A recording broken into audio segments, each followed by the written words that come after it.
Dear students, मैं doctor पूर्णिमा दीक्षित आपको BSc third year में बायो इनऑर्गेनिक केमिस्ट्री पढ़ा रही हूँ, जिसमें लास्ट लेक्चर में हमने सोडियम पोटेशियम पंप पढ़ा। इस लेक्चर में हम कैल्शियम मैग्नीशियम पंप पढ़ेंगे।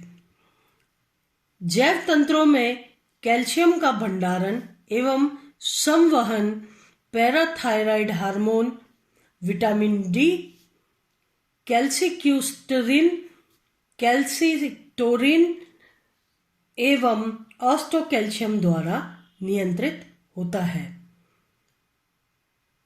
कैल्शियम का भंडारण व उसका संवहन।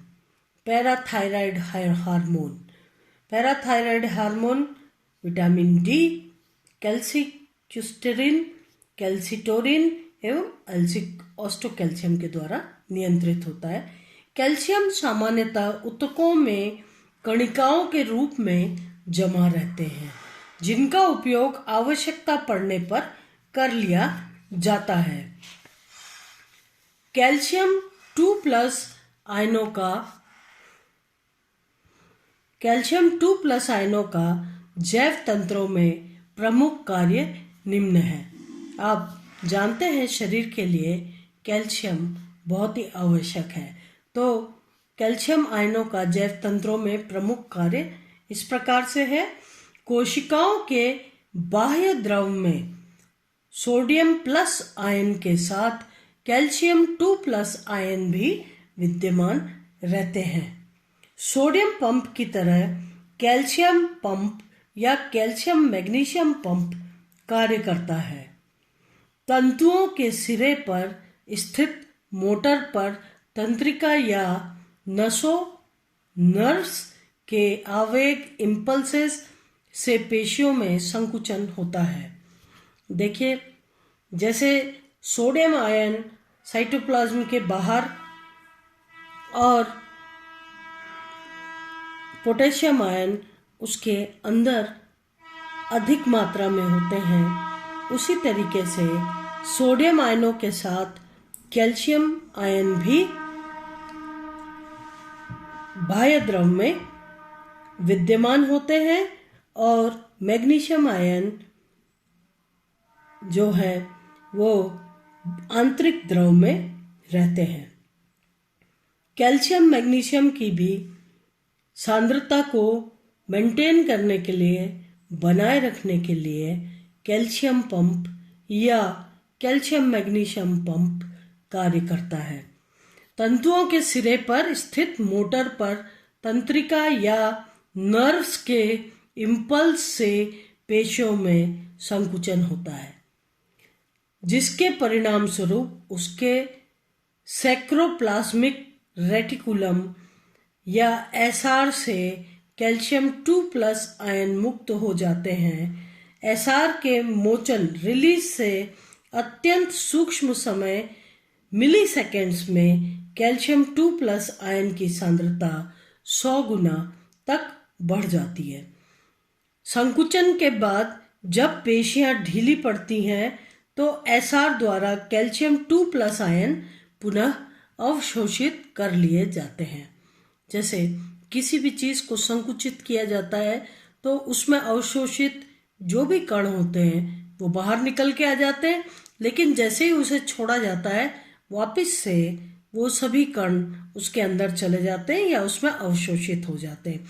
उसी प्रकार से जो कैल्शियम आयन है वो भी जैसे ही पेशियों में संकुचन होता है तो साइक्रोप्लाज्मिक रेटिकुलम या एसआर से कैल्शियम आयन मुक्त हो जाते हैं, जबकि जैसे ही वो ढीली पड़ती हैं वापस उसमें अवशोषित हो जाते हैं।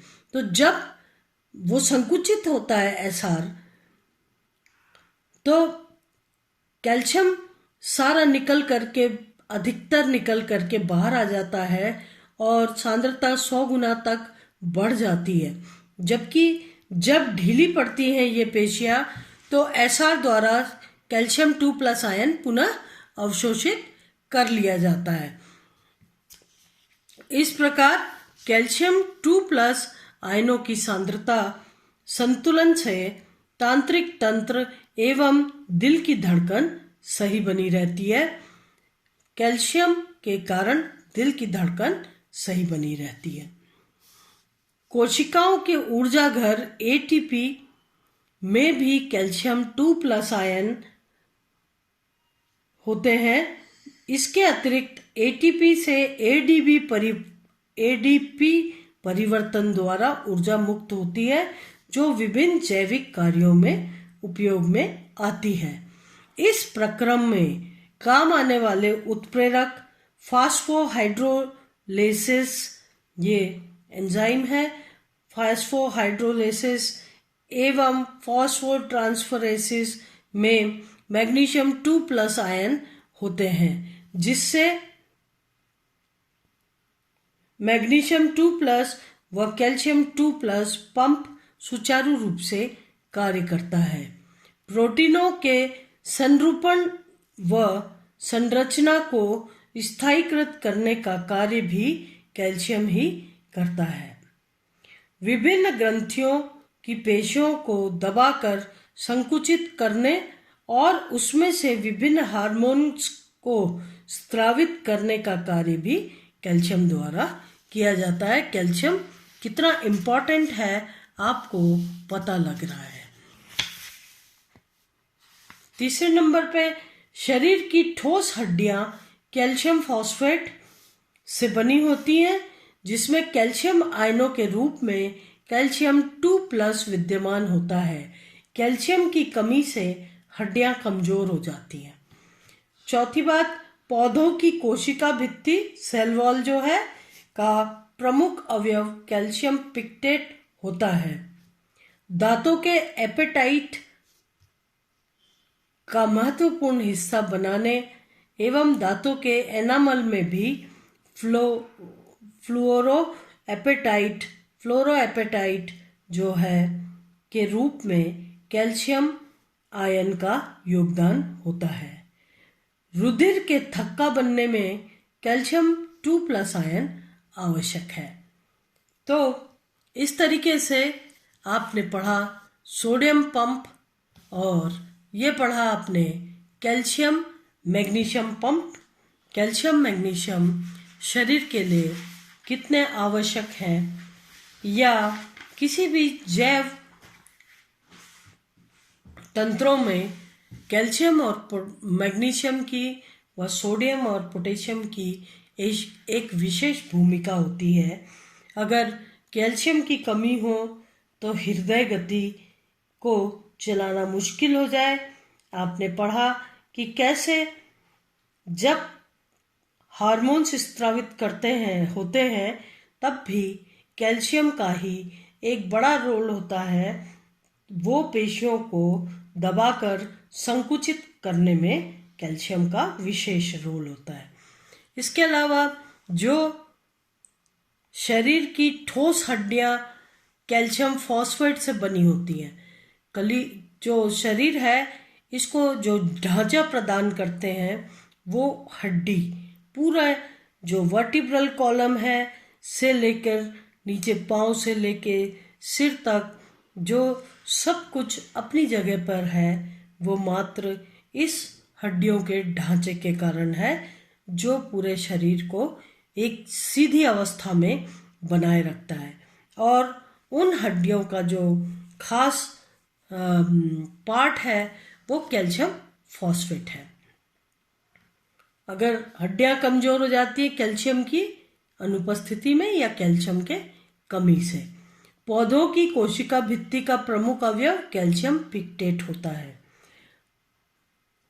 दांतों के एपेटाइट का महत्वपूर्ण हिस्सा बनने एवं दांतों के एनामल में भी फ्लोरोएपेटाइट के रूप में कैल्शियम 2+ का आयन का योगदान होता है।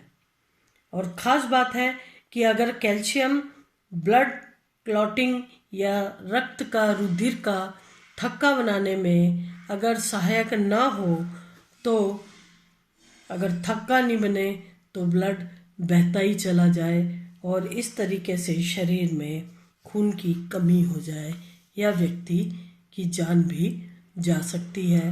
कैल्शियम का एक बहुत इम्पोर्टेंट रोल है। कैल्शियम और मैग्नीशियम का बायो इनऑर्गेनिक केमिस्ट्री में आप पढ़ रहे हैं इतना सब कुछ, जो कि जानकारी में ही नहीं था कि इतने एसेंशियल एलिमेंट, इतने आवश्यक एलिमेंट जो हैं शरीर के लिए ज़रूरत होती है इनकी। अब नेक्स्ट लेक्चर में हम हीमोग्लोबिन और मायोग्लोबिन के बारे में पढ़ेंगे। अभी यहीं पर हम लेक्चर को समाप्त करते हैं। नेक्स्ट टॉपिक, नेक्स्ट लेक्चर में मैं डॉक्टर पूर्णिमा दीक्षित आप सभी को धन्यवाद देती हूँ। थैंक्स।